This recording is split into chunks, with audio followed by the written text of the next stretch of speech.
Hello, thank you. Thank you everyone for coming to my book launch here for Fractured Aspects, the second book in the Cordelian Chronicles. Uh, the sequel to Aspects Bright and Fairy. Right in here. It has been a long journey to get here with lots of starts and stops, and there's a lot of people I need to thank. Thank you. Thank you everyone for all the work they've done on this. And the work they've done to help me as we've gone along. First of all, I'd like to start chronologically with my sister, Margot Lane. She's the one who got me hooked on speculative fiction many, many years ago when I was a wee lad. I was raiding her bookshelves for C.S. Lewis and then J.R.R. Tolkien and Ursula Le Guin and Andre Norton and Anne McCaffrey and lots, and she really started me down on this road. So it's all her fault. I got to thank my mother, Sonny Wright, who did a ton of proofreading and editing on all the different drafts, all the different things we went through on this for all my different works, as well as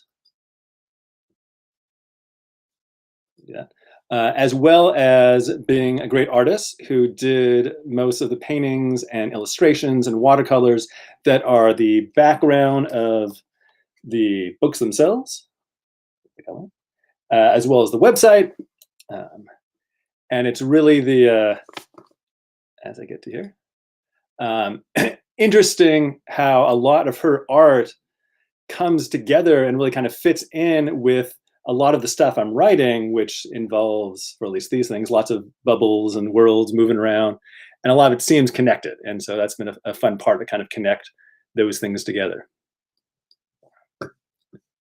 I'd like to thank Deborah Halverson, my editor, who provided excellent editorial services that really helped hone the original work, the draft, into a final product that's made it much, much better.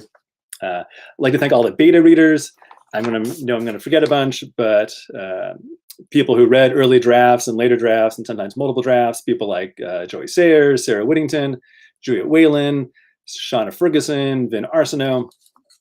Special shout out to Masterman, to Donna Ammett and the 7th graders at Masterman School, who when I was teaching there in Philadelphia, and she was teaching English and I was teaching science, she tricked a bunch of 7th graders into reading really the earliest first draft of the Cordelian Chronicles and then giving comments on it and discussing them with me without knowing that I was the actual author. And that really, really made it a lot better. They had a lot of useful comments, those kids did. And so lots and lots of thanks to them. I'd like to thank Cordelia, my daughter. Even though the story started before she started, she was able to worm her way into it, into the Cordelian Chronicles. It kind of got renamed and because of that, because of her, well, partly because of her, but also it seemed to fit. I was trying not to do it, and I couldn't really stop it. And finally, and most importantly, my wife, Megan Mullen. When we were young, many years ago, I started reading to her at night. Most nights I would read to her. I went through Lord of the Rings 3 times, and Narnia, and Prydain, and Earthsea, and Panem, and all these different places and different books. And after a long time, I decided, well, for her birthday, I'm gonna write her a short story, and I'll read her something that's, I've written. And I started doing that, thought I'd do it over spring break, and then I'd have it, and it'd be all exciting. But instead, it just kept growing and growing and growing and getting out of control, and she got like a small few pages for that first birthday. But it grew and grew and grew. And finally, I got the first book out a couple of years ago, Aspects Bright and Fair. And now the second book in the Cordelian Chronicles is out. And so really thanks to her for that. But more than that, she has been editing, giving advice and talking to me about it and helping really to make it a much, much better work all along, as well as, letting me go out and do research, out eating chili dogs on the Sunset Strip in Hollywood. She's gave me a lovely haircut today for this presentation. She's watching the dog right now. I really owe this all to her. But to paraphrase from Hamilton, can we get back to the science fiction, please? And as I'm doing this, please feel free to ask me any questions as we are doing this.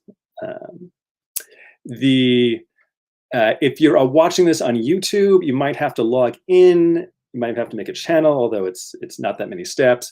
But you can do comments in there, or if you're on Facebook, I'll try to see your comments there, and I'll try to stop if I see those questions. And certainly at the end, I'll be asked see if there's any questions as well. But for the Cordelian Chronicles, let's just bring this back up again. The Cordelian Chronicles is currently made up of 2 novels, Aspects Bright and Fair and Fractured Aspects, which is the new book. It follows the story of 2 teenage girls from Philadelphia, Joni and Kelly. And there's kind of 2 main central differences between this world, the world of Cordelian Chronicles, and the world we live in, outside of there's no pandemic. One is that here the Earth is one of many parallel Earths, sort of parallel Earths, in kind of extending in bubbles all around us. There's lots of different kind of portal universes or Earths that you could go to that aren't exactly parallel. They're not mirrors. It's not the idea where it's just one slight difference, but sometimes it's that way. There's big ones, there's small ones. And some have different physical laws, and different technology works or doesn't work, and some have magic that's kind of working. And so that's kind of the first conceit of it. And being a science geek, I spent a lot of time working on all this and trying to figure out the science. And if you go to my webpage, CordelianChronicles.com, I've got all a lot of the science in there, and talks about dark matter and string theory and lots of stuff, which I didn't put that much in the book because it would bore people too much. But it's there if you want it. You can find it there, as well as lots of things about the different animals and creatures and worlds and stuff are in there. So feel free to spend your time doing that. But Joni and Kelly's parents are physicists who are studying how the world works, and they don't know about this, but they're close to discovering that. They're close to figuring out. And as they're doing that, there are people, scientists and other people in these worlds, these other bubble Earths around them that are monitoring them, that are looking at Earth in general, as they know about it, and they know there's these different places, and they can travel between them some. And they're also monitoring what these scientists are doing, knowing, all right, is Earth about to find this out too? The other main difference in this world is that some people are mirrored from Earth to Earth in these different kind of parallel worlds. Doesn't mean they're exactly twins or doppelgangers, but sometimes it is, and sometimes it's just a connection, and it may be a connection through time and space. There might be multiples at once or different things. And key amongst these is that there's been a series of young women called Cordelians throughout time that have been at the center of moments of crisis, that they've been queens and war leaders and prophets and artists and rebel leaders and all sorts of things. And lots of people have kind of seen visions of them before it happens or after it's happened.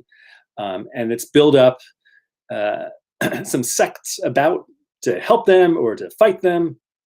And that's been kind of key. People like Cordelia, the daughter of King Lear, was the oldest known one. If you read the history of the kings of Britain, Geoffrey Monmouth talks about it for a couple of pages, talks about King Lear and his 3 daughters, which Shakespeare then later, of course, wrote the tragedy of King Lear about. And so we have people like Cordelia, the Trung sisters from Vietnam, Boudica, never sure how to pronounce it, from the Queen of the Celts fighting the Romans in London, Joan of Arc, Patti Smith, lots of women throughout history. Again, on the webpage, some of these people are talked about as it goes on. And so that's part of it. And I'm gearing my talk today on kind of 2 main themes that direct a lot of my writing: a sense of place and a sense of history. I'm going to start with, let's check questions. I'm going to start with talking about sense of place. But first, I'm going to read an excerpt from the book. Get right on here. Aspects Bright and Fair, which I will bring up here. There we go. Aspects Bright and Fair.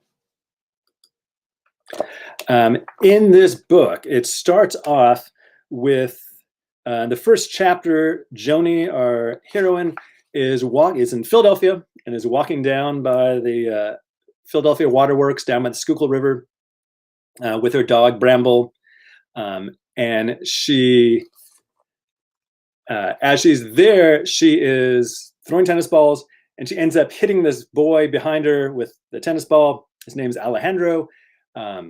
They start talking. At the same time, it turns out a week or two before, someone thought they saw a monster in the river, in the Schuylkill River. And so there's lots of tourists going around, selling their shouts that, hey, is Schuylkill Sally, that's the name of the monster, the supposed monster.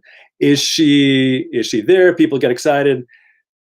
They run over, papers are flying, Alejandro drops a lot of stuff, and Joni helps him pick it up and notices he has a newspaper clipping.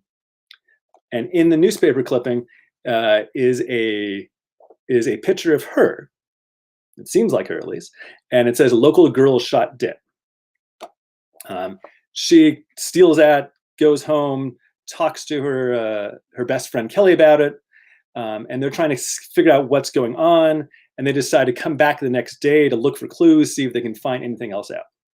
I should point out, however, that even though there's a newspaper in it, doesn't mean the book is really dated. I started years ago. Maybe then in a different world they have newspapers or things like that, but that's as maybe. All right, so this is starting in chapter 2. They are down again by the waterworks, looking to see if clues the next day. And Kelly doesn't quite believe that this is all really happening or that Joni's legit. Joni's a bit of a drama queen. It's not you, Joni, Kelly said as they walked Bramble the next afternoon. It's a picture of a teenage girl with shoulder-length dark hair, a thin body, sharp cheekbones, and barely any breasts worth mentioning. It could be half the girls in Philly. Joni smirked at her friend, who was clearly not taking this seriously enough. When the girls had gotten home from school, Kelly had scanned the picture at Joni's urging, but an image search on the internet turned up nothing. Joni then insisted they go back to the park to do some reconnaissance. You're just jealous. I'm like Joan of Arc, getting orders from heaven to drive out the infidels. You know she died when she was like 19. Are you sure that she wasn't 29? Because that's what I keep telling people. I'm sure. All right, then I feel like Cleopatra. Yeah, I know. She was killed too. Whatever, Kelly, that's not the point. The point is that someone's following me. Joni was peeved at her friend for not believing her. Joni was 95% sure the picture was her. Maybe 90% sure. Kelly should trust her. She wished she could go to her parents, but Kelly was right. Joni did have a reputation as a drama queen. No one's following you, Joni. It can't hurt to look. Hand me the binoculars. They had reached the tiny metal-thatched Mercury Pavilion on the bluff above the waterworks. They faced West Philadelphia, with the river 50 yards in front of them and below them. The air was hotter that day than the day before, or at least thicker with humidity. We scanned the area. The crowd hunting for monsters was a little smaller than yesterday's, but there were more people milling about in general. Anything? Kelly asked. Nothing suspicious. I mean, it's Philadelphia, so there's plenty of suspicious-looking characters, but none out of the ordinary. I'll take some pictures anyway. What about that guy, Kelly pointed, the one with the ferret on his shoulder. That's Schmitty, Joni said, gazing at the heavily tattooed, leather-clad man. He's here all the time. We're buds, and I would have noticed him if he got near me. His ferret stinks to high heaven. How about those girls with the swords? 2 young women in red velvet skirts and bronze goggles were lunging at each other next to the bike path. Their grunts could be heard, if not the clash of metal. They're foam swords, Kelly, and they go to our school. Seniors, I think. Is this the first time you've ever been outside? How about that boy over there? Which one? The cute one, Kelly said, pointing. That's him, Joni shouted, ducking down to get out of sight. It's Alejandro. Kelly dropped down beside her. That proves it, Joni, doesn't it? Not necessarily. What do you mean? Why else would he be here? Go down and talk to him. Find out why he's here. Interrogate him. You go talk. You've already met him. Are you crazy? He's probably got a butterfly knife on him. So you want me to go? He's not going to slice you up. He doesn't even know you. No, thanks. Just take Bramble with you. He likes dogs. He probably won't even look at you. Kelly grunted. All right. But I'm only going because chances are his only crime is getting hit in the head by you. Joni walked halfway down the cliff path with Kelly and then hid behind some bushes, where she watched Kelly lead Bramble by Alejandro. Alejandro said something to Kelly, and she spent a few minutes talking with him. Actually, from Joni's vantage point, it seemed that he spent most of the time scratching Bramble. Kelly then took a circuitous route back to Joni while Alejandro wandered off. I got nothing out of him, Joni. Did you recognize Bramble? Kelly paused. He gave a look, but I think it's what you said. He just likes dogs. He says he's just in Philly for a couple of days. He didn't say where he's from. Why didn't you ask more? You should have followed up. What was I supposed to say? Do you have any mysterious photos on you? He seemed nice. I don't know. Now, at the time, I lived just a few blocks away from the waterworks, and so it kind of was an easy place to kind of start a story. But if you go to a place like Philadelphia, you look around and you can just tell there's stories. I mean, it's an old city. There's lots of things happening. You just walk around and you can feel just the history there. And you look around and you can just pick up stories out of the ground, around every corner. There's lots of things happening around. And so here, we kind of zoom in here, we can see the Philadelphia Museum of Art, where the waterworks are. See it here, we got the Schuylkill River, a second. The Schuylkill River going down, and back here is the waterworks. And so it's here that I kind of first had this opening scene, this opening couple of chapters. And it turns out, when you look here, we have the waterworks over here, this Grecian revival built in the 1800s. We've got the art museum behind us here. And you just look at a place like this, and I'm going to bring up an old picture of it, or an old painting of it. And you look at a place like this, and you can just tell that it's chock full of stories. So this is, what it was looking like. Doesn't look that different now. Some different colors. If you look at it right now, this is a modern picture. What was a second ago? I'll bring it back up.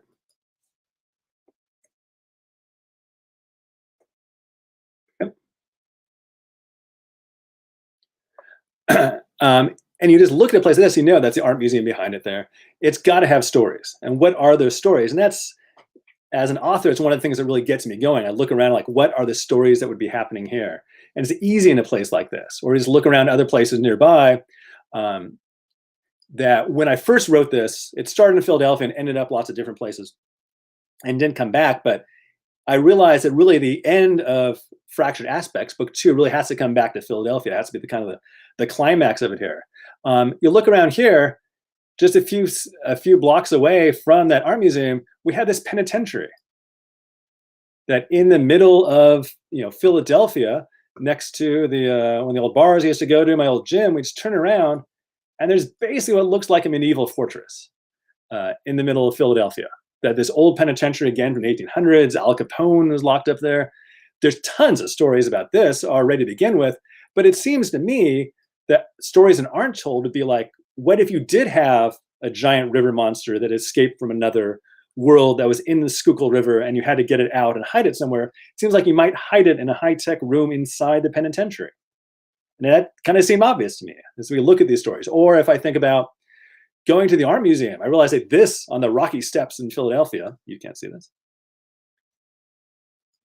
Here we go. Here we go. On the rocky steps in Philadelphia here. So here's this penitentiary, this medieval fortress, or in the rocky steps in Philadelphia in at the art museum. I was looking and realized, right, they have to get here. How are they going to get here? Originally, they just, they kind of walked, they ran from bush to bush. But as I'm studying more and looking around, one of the amazing things to kind of learn about this place, Eakins Oval, we look down here, we can look down to City Hall in Philadelphia, is that there's a whole underground system under there that originally, if we go back here, there's a whole series of train tracks that were built there. And still there's trains going by, and I see those trains. I live right by here, you could hear the trains. They would go underground, end up miles away, but there used to be more, and there used to be trolley cars that went right under. Here's the train tracks going right through.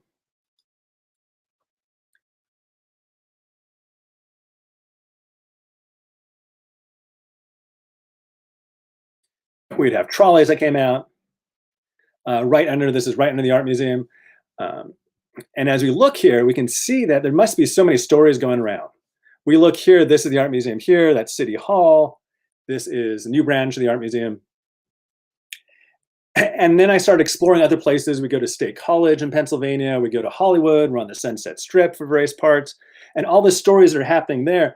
But also writing speculative fiction, like I do, one of the exciting things is what's happening in all these other worlds. And you kind of realize, right, there's stories there too. And what are those stories? And that's part of kind of writing science fiction and writing fantasy. What are the stories that are going to be happening there? All these around. And the other kind of main thing that kind of gets me going as I'm writing is a sense of history. That what is happening now in this place, but what happened before? What is the background?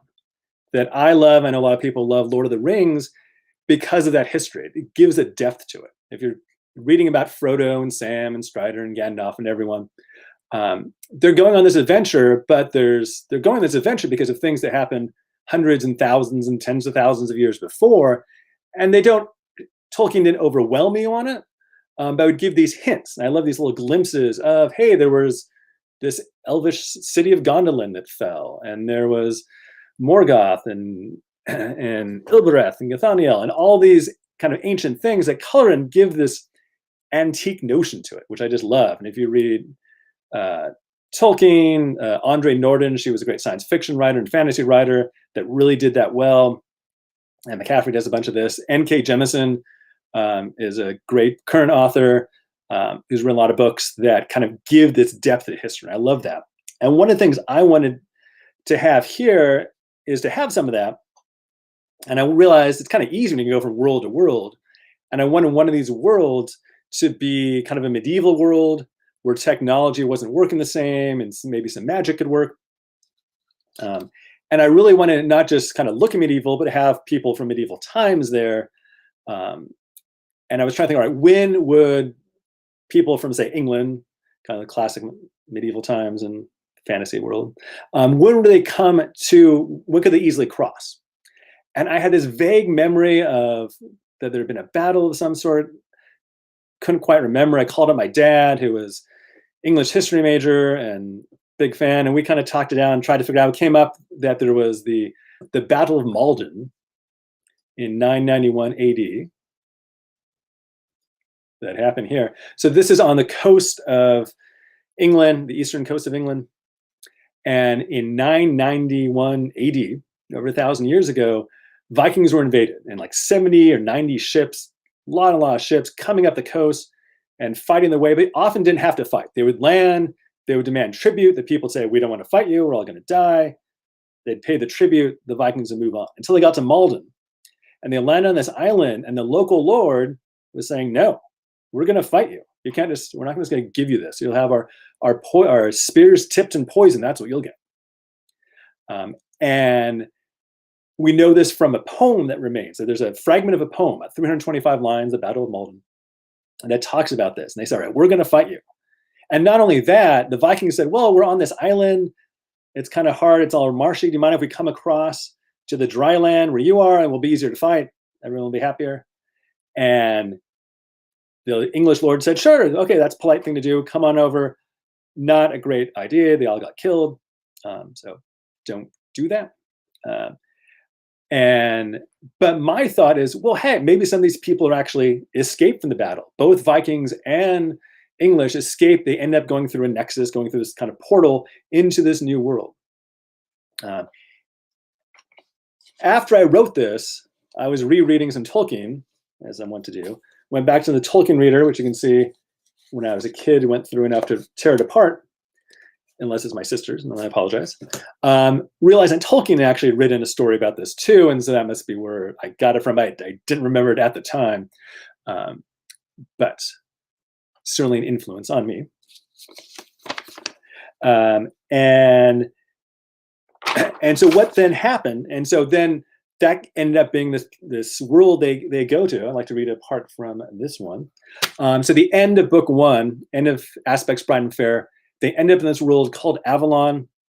And not only is it kind of this medieval world, when they first arrived there, the Vikings and the English 1,000 years ago, there were no people, but there were already ancient ruins there, kind of castle ruins, but also some kind of high-tech stuff in a way, in a weird way. And by the time Joni gets there, it turns out the world has been occupied by more high-tech people from another world, from a high-tech world, and it's the main villain of the series, has sent people there to occupy this whole world to test out equipment and do various things. and have killed the entire royal family except for Brith, who is about 17 years old and is, we'll see in a second. Um, and Brith is leading the rebels and fighting the occupiers. And at the moment that this starts in chapter 2 here, I think I'll start. He's going off back into the town where the castle is. Needs to cross a plaza to rescue Alejandro, who's been captured. And so he and his friend Malfi are going to go across, or need to try to capture Alejandro. They haven't told anyone. They haven't told Joni. They haven't told Sweeney, who's another guy there, who both of them have to come and rescue. I'll give that spoilers. Rescue them in a second. But it starts off in this alleyway. Brith, the young rebel lord, is peering into the plaza, the central plaza, looking at the castle, trying to figure out how they can get there. And he turns around, Brith turns around, and saw Malfi holding 2 big hunks of fresh bread, yellow butter melting on top. He handed one to Brith. Thanks, Brith mumbled, taking a large bite. Where? Malfi pointed an open door behind them in the alley. Remember Rosie? Small thing, maybe 90 pounds, red hair. She shot 4 soldiers with a crossbow while we were galloping away from Baldwin Fields. Oh yeah, Rosie, what about her? Brith asked, shoveling another giant bite into his mouth. She's an apprentice baker here, night shift. Great. They chewed in silence while Brith considered their options. So how do we get into the castle? Malfi asked. Take a look at the plaza. As Malfi did just that, Brith kept talking. Do you recognize any of the officers? No, mostly new recruits. So they might not recognize us, especially, Brith said, if we were, say, delivering a load of fresh bread to the commissary. I think that's an optimistic hope. I thrive on unwarranted optimism. That you do, Brith. I'll go talk to Rosie. Malfi went back in the bakery while Brith continued spying on the soldiers in the plaza. None of them seemed to be doing much, just chatting with one another, many smoking, another one of the outworlder habits Brith detested. They all seemed very undisciplined, which helped bolster Brith's confidence. Malfi returned quickly with 2 large boxes, half filled with a variety of loaves. Brith took the top box from his friend. I told her the royal treasury was good for it. She offered to take her crossbow and watch from the rooftop. Bad idea, Brith said. Too dangerous for her and anyone else in the building. That's what I told her. What's the plan? We slink across the main castle gate, talk our way in, rescue Alejandro, and come home. That's not much of a plan. There will be some improvising along the way. We know the castle better than these damnable Horningsons. I worry more about getting across the plaza. Worst comes to worst, Brith answered. You whip out some of your magics or your grimoire illusions, wherever you call them now, and you frighten them off. We beat a retreat home and rescue them another day. I don't have to outrun them, Brith. I just have to outrun you. I wish you were so disloyal. Shall we sally forth? With that, they both raised the boxes of bread onto their shoulders and bent over, as if the few loaves were an actual burden. They're about halfway across the plaza, just past the fountain, when a young officer came trotting over on his horse, 4 or 5 soldiers following behind on foot. They all seemed bored. Don't look at him, muttered Brith. Just keep moving. Brith and Malfi plodded onwards. Ho there, you two, the officer called. The 2 would-be rescuers stopped and nodded, but kept their eyes down. Sir? Brith asked, affecting an accent that any true Avalonian would scoff at. Where do you think you're going? Don't you know there's a curfew on? Please, sir, we were told to take these stoddy cakes to the castle, and the double it says. Who says? Who told you to come? None of your lot is supposed to be out. A couple more soldiers approached as the conversation went on. I don't rightly know, your lordship. Just bring him to the castle and gets back as quick as he can, they says. We got plenty more work to do. Let me see your papers. Brith said, and put his box in the rim of the fountain. I'm much afraid, sir, Brith drawled, that we didn't bring our papers with us. My cousin and I, we were shook out of bed, we were, and we were told to do it straight away. Didn't even have our tea. Sergeant, the cavalry officer said, take them to HQ. If they have business there, well and good. If not, lock them up and bring the loaves back here. I'm sick of the commissary bread. The 2 nearest soldiers, a man and a woman, grabbed Brith and Malfi by their arms and roughly pulled them. At that moment, from behind came the sound of 2 horses cantering towards them and stopping suddenly. An older man's voice called out, Unhand those 2. Everyone turned to look at the 2 newcomers, both outworlders, who pointed at Brith and Malfi accusingly. One was a white-haired man wearing gloves who pointed at Brith and Malfi accusingly. The other was a young woman with dark hair who slid off her horse and walked towards the prisoners. That rogue, the man yelled, has insulted our family honor. He has... The young woman walked up to Brith, her eyes afire, paused, and then slapped him across the cheek. There was a collective exhale from almost everyone as Brith staggered back. All the soldiers took a step or two back. A few snickered, which they tried to hide by coughing. That's the scurrilous fuck-doodle, Joni managed to say, a slight tremble to her voice, has behaved most shabbily. Forsooth, he has taken liberties of most libertarious nature. I demand justice. At this point, Bertha turned to Joni again, mumbling quietly, a little thick, methinks. All right, and I'm going to stop there. And we've reached my half-hour goal here. Thank you for the compliments on the accent. But before I leave, I want to see if there's any questions that people have or comments about the book, about the story. Someone's asking, when you talk about, I'm going to try to show this here. There we go. When you talk about portals, you use the idea of thin membranes between bubbles. How much of this is part of multiverse theory? So I'll say right now, I did a lot of studying back, a few years ago to really get this down, and it doesn't always stay in the brain so much. But there's this sort of theories of membranes. We talk about strings as the universe all really made up of strings. But some theories kind of put it out as membranes that might be between a different amount of universes. And so some theories of how the universe might be set up say there might be unlimited universes, parallel worlds, there might be a certain number of them, a few, 7, 12, 32, depending how it's done. And so there might be some possibility of that. And what Joni and Kelly's parents are looking at is trying to see, like, they're trying to check out these membranes, that they know the membranes are there. They don't know there's other real worlds behind them, but they're trying to like reflect certain waves off those membranes and try to see how that works. And then my idea from here is that in certain places it's thinner. If you've got the Schuylkill River in Philadelphia, it's thinner, and so some animals can kind of be drawn across, and people can be drawn across. Around Malden in England, that was a thinner place, and it was able to, these English and Vikings fell across through a portal. If you think of Narnia as kind of portal fantasy, this is a science fiction portal fantasy. In the first book, someone builds a train that has these kind of membranes twisted inside, and it was really good for traveling around, but eventually the train stopped and they built a chili dog stand out of it. It's on the Sunset Strip. All right, here's a question from Facebook, which I can't put up on the screen here. The question is, how much did you outline and develop this tale versus make it up as you went along? So there's the planners and the pantsers. Planners plan ahead, pantsers do it by the seat of their pants. I started this off writing a story for Megan, and it was just kind of like, all right, she's walking with her dog, and this happens, and what happens next? And it was a fantasy. There were witches and things. And so it very much kind of started off just kind of growing that way. And then there were scenes I planned ahead. I knew certain scenes that would be important, worlds they might visit. They'd be stealing cars in this underground city. They'd be having a final battle somewhere. They'd be having kind of a dream world they go to in the second book. And so I had those scenes, but didn't plan that much as it went along. For my new book, I'm writing a different series. I'm writing a middle grade space opera, which basically means sci-fi. And Star Wars is space opera. There's no singing. I planned it out a lot more, and I think that it's really helped writing it to kind of plan what's going on and the character arcs of all the people. Because here I had to go back. One of the reasons this took so long is I went back and changed, realized like, oh, they have to start here to end up here, both in their physically where does the journey go, but where does their personal journey go? And then second question was, was not expecting the nod to jazz, which you see in book 2. Someone's already got the book.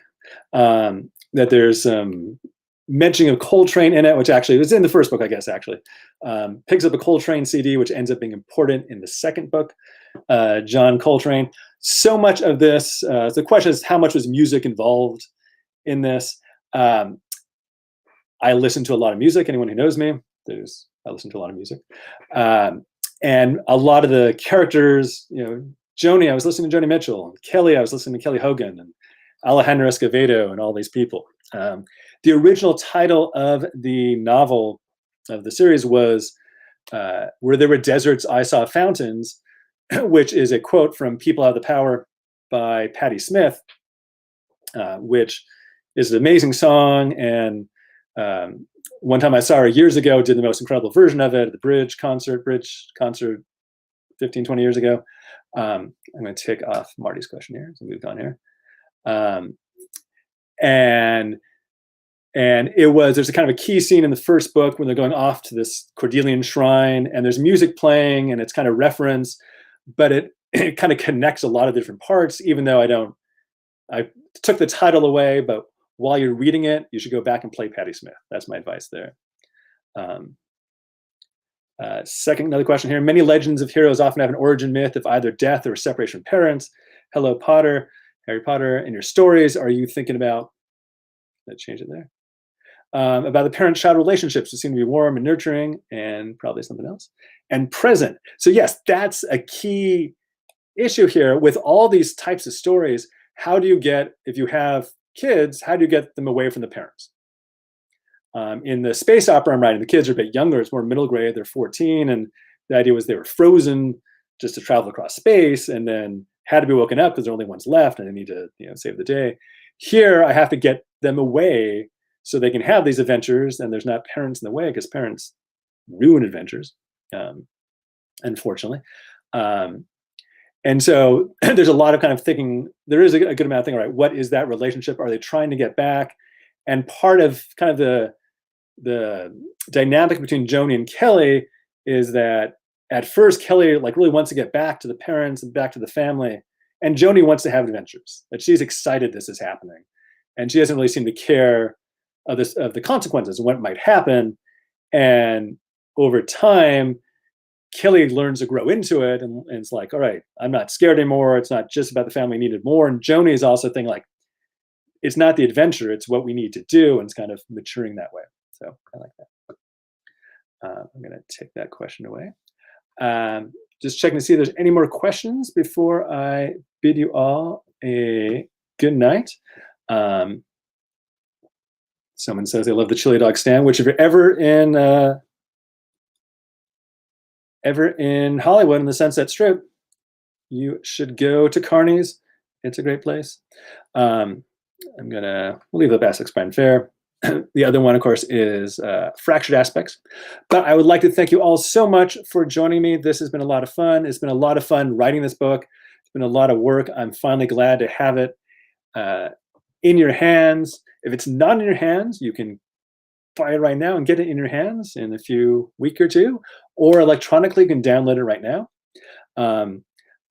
I will answer one final question there. How many books do you foresee in the series? As many as people want, I would say. I have a list of many books I'm thinking of, but I'll see what people are interested in it overall. The space opera is a different series, and I'm querying agents with it right now. And so hopefully an agent will love it, and then we'll see it come out soon after. Remembering, if an agent loves it today and gets it to a publisher tomorrow, you'll probably see it in 2022 or 2023. These are long processes, which was one of the reasons to kind of push this as the way I did these books here. And will say thank you to everyone, especially thank you all the people I acknowledged at the beginning for all the help they have done, especially my family, and one of whom is asking a question there. And I will see you when the next book comes out, if not before. And if anyone's interested, I do virtual visits to schools and different things. If you're interested, let me know, contact me, and have a great evening.